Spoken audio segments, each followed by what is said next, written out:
নমস্কার।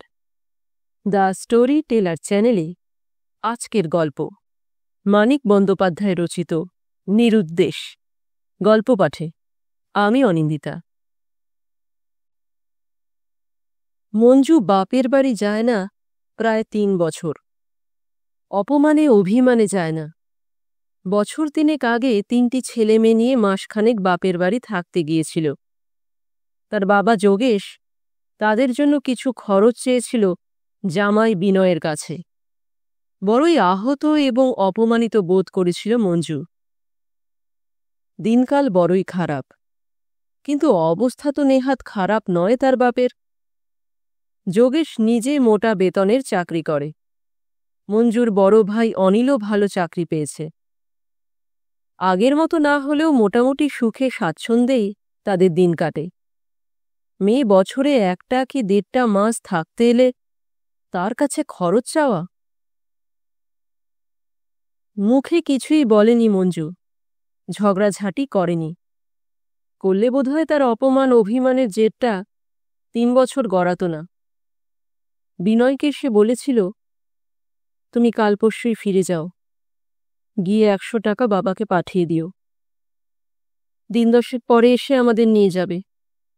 লিখবে তোমার অসুবিধে হচ্ছে। মোটে দিন ১০ থাকবে, তাহলে টাকা পাঠাবো কেন? ছি, এত ছোট করো না মন। বাবাকে নয় ১০০ টাকা এমনিই দিলে, অত হিসেব কেন? আর তো দিতে হবে না কোনোদিন। এ জীবনে আমি আর বাপের বাড়ি আসব না। মা, বোন, বাপ, দাদা অনেকবার যেতে লিখেছে। যোগেশ আর অনিল নিতেও এসেছে কয়েকবার। নানা অজুহাতে মঞ্জু যায়নি। ছোট বোনের বিয়েতে পর্যন্ত যায়নি। বিনয়ের হাতে একজোড়া কানের দুল পাঠিয়ে দিয়েছে। বিনয়কে পরিষ্কার বলে দিয়েছে, এক রাত্রির বেশি যেন সে তার বাপের বাড়িতে বাস না করে। শালির বিয়ের ফুর্তিতে যেন মেতে না যায়। অনিল অবশ্য এক রাত্রিও থাকেনি। চাকরির অজুহাত জানিয়ে সন্ধ্যার পরেই বিদায় নিয়েছে শ্বশুরবাড়ি থেকে। মাঝে মাঝে আজকাল মনটা কেমন করে ওঠে মঞ্জুর। কয়েকদিনের জন্য বাপের বাড়ি ঘুরে আসবার স্বাদটা উত্তাল হয়ে ওঠে। মনে হয় একটা ফাঁকা ছেলে মানুষই অভিমানের বশে বোকার মতো সে কিছুদিনের জন্য মা, বাপ, ভাই বোনের সাহচর্যের আনন্দ থেকে নিজেকে বঞ্চিত করে চলেছে। অতি তুচ্ছ, অতি নগণ্য একটা মন গড়া কারণে। সে ঝগড়া করেনি, খোলাখুলিভাবে এতটুকু তিক্ততা সৃষ্টি করেনি। তিক্ততা যেটুকু সৃষ্টি হয়েছে সেটা বরং বারবার নেভার চেষ্টা করেও করেনি। সে নানা ছুতোয় বাপের বাড়ি যায়নি বলেই। ও বাড়ির মানুষেরা হয়তো খানিকটা আঁচ করেছে তার মনের কথা। সেবার ১ মাস ১.৫ মাস থাকতে গিয়ে বিনয়ের কাছে খরচ চাওয়ার পর, মোটে দিন ১০ ম্লান গম্ভীর মুখে কাটিয়ে ফিরে যাবার পর ৩ বছরে ১ দিনের জন্য বাপের বাড়ি পা না দেওয়ার কারণ কতকটা নিশ্চয়ই আন্দাজ করেছে। কিন্তু ওটাই যে তার আসল কারণ, তার মন যে বিগড়ে গেছে ওই একটি কারণে, সেটা থেকে গেছে তারই মনের গহনে, ওরা কল্পনাও করতে পারেনি। বিয়ের পর ৬-৭ বছর যখন খুশি বাপের বাড়ি গেছে, যতদিন খুশি থেকেছে, খরচ দেওয়ার কথা কেউ বলেনি। এই আগুন লাগা চড়া বাজারে ৩টি ছেলে মেয়ে নিয়ে সে ১ মাসের বেশি আরাম করতে গিয়ে থাকলে তার বাবা যদি ভাষা ভাবে তাদের জন্য কিছু খরচ চেয়েই থাকে তার স্বামীর কাছে, তাতে তো তার কোনো অপমানই ছিল না। সে আজ অনায়াসে কয়েকদিন বাপের বাড়ি ঘুরে আসতে পারে, সকলে খুশি হবে। কিন্তু কি করে যায় মঞ্জু? ওদেরও তো মান, অপমান, অভিমান আছে, ধৈর্যের সীমা আছে। বছরের পর বছর ওরা কি তাকে তোষামত করে চলবে? দয়া করে বাপের বাড়ি আয়, কদিন থেকে যা। অথচ ওরা বেশ একটু আগ্রহের সঙ্গে জোরের সঙ্গে নিতে না চাইলে এখন নিজের মান বজায় রেখে যাওয়াও সম্ভব নয় মঞ্জুর পক্ষে। নিজের অপমান অভিমানের কি ফাঁদেই আটকে পড়ে গেছে মঞ্জু। বিনয় বলে, কি হলো তোমার? দিন দিন এরকম মনমরা হয়ে মুষড়ে যাচ্ছ, কাহিল হচ্ছ। মঞ্জু জোর করে হেসে বলে, দেখেছ নজর করে? ভালোবাসা আছে মনে হচ্ছে যেন। এত সহজে কথাটা এড়িয়ে যাওয়ার সুযোগ বিনয় তাকে দেয় না।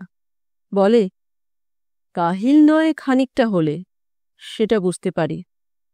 মাছ দুধ পাচ্ছ না, রেশনের চাল সইছে না, কিন্তু এত মনমরা হয়ে যাচ্ছ কেন? মেজাজ এলোমেলো হয়ে যাচ্ছে কেন? অভাব বাড়ুক, সেজন্য রোগা হও, আপত্তি নেই, কিন্তু মন মেজাজ বিগড়ে যাওয়ার মানুষ তো তুমি নও। মঞ্জু স্থির দৃষ্টিতে চেয়ে থাকে, ধীরে ধীরে ঠোঁট কামড়ায়, তার চোখ দিয়ে জল গড়িয়ে পড়ে।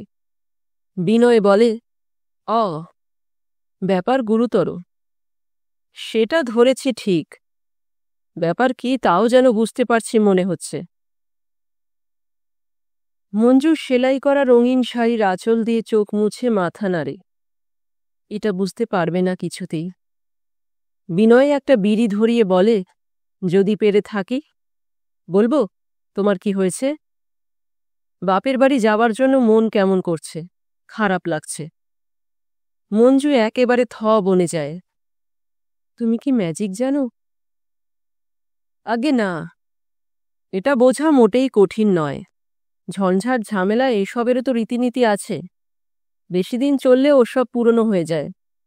দুঃখ কষ্ট তোমার গা সওয়া হয়ে গেছে, নতুন বড় রকম কোনো মুশকিলে পড়নি। বাপ ভাইয়ের সঙ্গে একটা ছেলে মানুষই কাণ্ড করেছিলে, সেটার জেদ টানতে পারছ না। তাছাড়া তোমার মুষড়ে পড়ার আর কোনো কারণ থাকতে পারে না। মঞ্জু খানিক চুপ করে থেকে বলে, আমার তো খারাপ লাগছে অনেকদিন থেকেই। একদিন কিছু বলনি যে? বিনয় বলে, আমি কি বেশি দিন টের পেয়েছি? কত ঝঞ্ঝাটে থাকি, বুঝতে পারো তো? বুঝতে পারি না? কি চেহারা হয়েছে তোমার, চোখে দেখতে পাই না আমি? বিনয় একটু হাসে, দেখতে পাও বলেই তো 15 দিনের ছুটি নিয়েছি। তোমাদের নিয়ে 15 দিন শ্বশুরবাড়ির জামাই আদর ভোগ করে মোটা হয়ে ফিরে আসব। অন্য অবস্থায় মঞ্জু নিশ্চয়ই রাগ করত। তাকে কিছু না জানিয়ে বিনয় তাদের নিয়ে 15 দিন তার বাপের বাড়ি থেকে আসবার সব ঠিক করে ফেলেছে। সে কি এতই তুচ্ছ যে তার সঙ্গে একটু পরামর্শ করার দরকার বলে মনে করেনি? কিন্তু বিনয়ের ওই একটি কথা তাকে দমিয়ে দেয়। 15 দিন বিনয় তার বাপের বাড়িতে জামাই আদর ভোগ করবে, বিশ্রাম করবে। শরীর সারানোর কথাটা তামাশা। 15 দিন জামাই আদর কেন, লাট সাহেবী আদর ভোগ করলেও শরীরটা তার আগের মতো জোরালো হবে না। সেজন্য কয়েক মাসের তোড়জোড় চাই। তবে বিশ্রাম পাবে। ছুটিটা এখানে কাটালে তার শুধু আপিসের কাজ থেকে বিশ্রাম, অন্য সমস্ত ঝঞ্ঝাট বজায় থাকবে। শ্বশুরবাড়ি গিয়ে 15টা দিন হাত পা গুটিয়ে শুয়ে বসে কাটাতে পারবে। মঞ্জু তাই শুধু বলে, এভাবে যেচে যাওয়া কি ঠিক হবে? বিনয় বলে, কতবার এসে এসে সাধাসাধি করে গেছে ভুলো না। যেচে গেলেই বরং এখন উদারতা দেখানো হবে। তুমি নিজে থেকে ওদের দোষ ক্ষমা করেছ। সত্যি খুশি হয় মঞ্জুর বাপের বাড়ির মানুষেরা। আদর যত্নের একেবারে সমারোহ লাগিয়ে দেয়। 3 বছরের পাওনা যেন পুষিয়ে দিতে চায়। মঞ্জু ভাবে, কি বোকার মতো রাগ করেছিলাম এদের ওপর। হাসি আনন্দ গল্প গুজবের মধ্যে দীর্ঘকালের ভুল বোঝাবুঝি যেন শূন্যে মিলিয়ে যায় কয়েক ঘন্টার মধ্যে। একদিনে মঞ্জু যেন সজীব হয়ে ওঠে। বিনয় নিঃশ্বাস ফেলে গভীর, স্বস্তির নিঃশ্বাস। তাকেও যেন বেশ চাঙ্গা মনে হয়। মঞ্জু কৃতজ্ঞতার সঙ্গে বলে, তুমি সত্যি আমার যে কি উপকারটা করলে, তোমার জন্যই আশা হলো।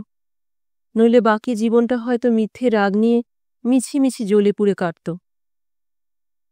বিনয় পরম খুশির সঙ্গে বলে ওঠে, আমিও বেঁচেছি, তোমাদের মিটমাট হয়ে গেল। মঞ্জু কি জানত তার হাসি আনন্দের জেদটা ঠিক দুদিনের বেশি চলবে না? ঠিক দুদিন তার পরম শান্তিতে কাটে। তৃতীয় দিন সকালে চা খাবার খেয়ে ফর্সা জামা কাপড় পরে দুখানা আধময়লা ধুতি আর একটা পাঞ্জাবি কাগজে পুটুলি করে বিনয়কে বেরোতে দেখে মঞ্জু জিজ্ঞাসা করে, কোথায় যাচ্ছ? জামা কাপড়টা লন্ড্রিতে দিয়ে আসি। তোমার যাবার কি দরকার? যাই, একটু হাঁটাও হবে। সেই যে হেঁটে বেরিয়ে আসার উদ্দেশ্যে বিনয় বার হয়, আর সে ফিরে আসে না। বেলা বাড়ার সঙ্গে শুরু হয় বাড়ির লোকের অস্বস্তি বোধ। ক্রমে ক্রমে সেটা দাঁড়িয়ে যায় দুর্ভাবনায়। দিন কাটে, রাত আসে, ভোর হয়, বিনয় ফেরে না। এভাবে কিছুক্ষণের জন্য একটা মানুষ বেরিয়ে গিয়ে বাড়ি না ফিরলে খোঁজখবর নেবার জন্য যা কিছু করা দরকার সবই করা হয়। যোগেশ বলে, অ্যাক্সিডেন্ট হয়নি, তাহলে জানা যেত। এইটুকুই সকলের ভরসা। দুর্ঘটনা ঘটে থাকলে তার খবরটা অজানা থাকে না। মঞ্জু একটা ঢোক গেলে বলে, আমি ফিরে যাই বাবা, আমার এখানে আসা নিয়েই একটা কিছু গোলমাল হয়েছে। ও বাড়িতে ফিরে গেছে মনে হয়। অনিল বলে, দাঁড়া, আমি খবর নিয়ে আসছি। চলো, আমিও তোমার সঙ্গে যাব। ওরা থাক। অনিলের সঙ্গে মঞ্জু একা ও বাড়িতে যায়। দেখা যায় তাদের ঘরের দরজায় তালা ঝুলছে দুটি।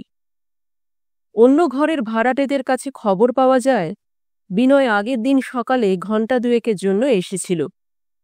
বাড়িওয়ালার সঙ্গে বিনয়ের ভাড়া নিয়ে ঝগড়া হয়। বিনয় দরজায় তালা দিয়ে বেরিয়ে যাওয়ার পর বাড়িওয়ালা আরেকটা তালা এঁটে দিয়েছে। বাড়ি ভাড়া নিয়ে ঝগড়া? মঞ্জু যেন আকাশ থেকে পড়ে। বাড়িওয়ালা রসিকের বাড়ি কাছেই, মঞ্জুও চেনে। অনিলকে নিয়ে সে ব্যাপার বুঝতে চায়। অনিল জিজ্ঞাসা করে, আপনি এদের দরজায় তালা লাগিয়েছেন কেন? রসিক বলে, ভাড়া না মিটিয়ে মালপত্র নিয়ে যেতে পালাতে না পারেন এই জন্যে। কমাসের ভাড়া বাকি? 3 মাস হয়ে গেছে। মঞ্জু আর অনিল মুখ চাচাই করে। অনিল রসিককে বলে, তালা খুলে দিন, আজকেই সব ভাড়া পাবেন। ঘরে ঢুকে ধপাস করে খাটে বসে পড়ে মঞ্জু বলে, এ কিরকম ব্যাপার হলো? 3 মাস ভাড়া বাকি পড়েছে, আমি কিছু জানি না? তুই বস মঞ্জু, আমি ব্যাংক থেকে ঘুরে আসি। মঞ্জু একটু ভেবে বলে, এক কাজ করো, ব্যাংক হয়ে ওর আপিসটা ঘুরে এসো, আপিসে খবর নেওয়া উচিত। রাস্তায় অনিল ট্যাক্সি নেয়। ব্যাংকে টাকা তুলে বিনয়ের আপিসের খবর নিয়ে বাড়ি ফিরতে তার 2 ঘন্টার বেশি সময় লাগে না। খবর কি? না, 5 মাস আগে আপিস থেকে বিনয় ছাঁটাই হয়েছিল। মঞ্জু বলে, 5 মাস আগে? রোজ নিয়মিত আপিস করেছে, 15 দিন ছুটি নিয়েছে বলল। তাহলে কি অন্য আপিসে ঢুকেছে? মঞ্জু ম্লান গম্ভীর মুখে বলে, আমায় না জানিয়ে? ছাঁটাই হবার কথাটা নয় চেপে গিয়েছিল, আরেকটা কাজ পেলে জানাতো না? আমি এবার বুঝেছি ব্যাপার, আর উপায় ছিল না। আমার দায় তোমাদের ঘাড়ে চাপিয়ে সরে গেছে। অনিল একটু ভেবে বলে, লজ্জায় সরে গেছে সেটা বুঝতে পারি, কিন্তু এভাবে নিরুদ্দেশ হয়ে যাবে কেন? একটা চিঠি লিখে তোকে তো জানিয়ে যেতে পারত। তাও বুঝলে না? 5 মাস টেনেছে, আমায় টের পেতে দেয়নি। আশা করছিল এ কদিনের মধ্যে যদি কিছু করতে পারে। সামলে নিতে পারে। অনিল বলে, নিরুদ্দেশ হলো বলেই আমরা জানতে পারলাম। ওখানে থেকে উপায়ের চেষ্টা করলে আমরা তো টেরও পেতাম না।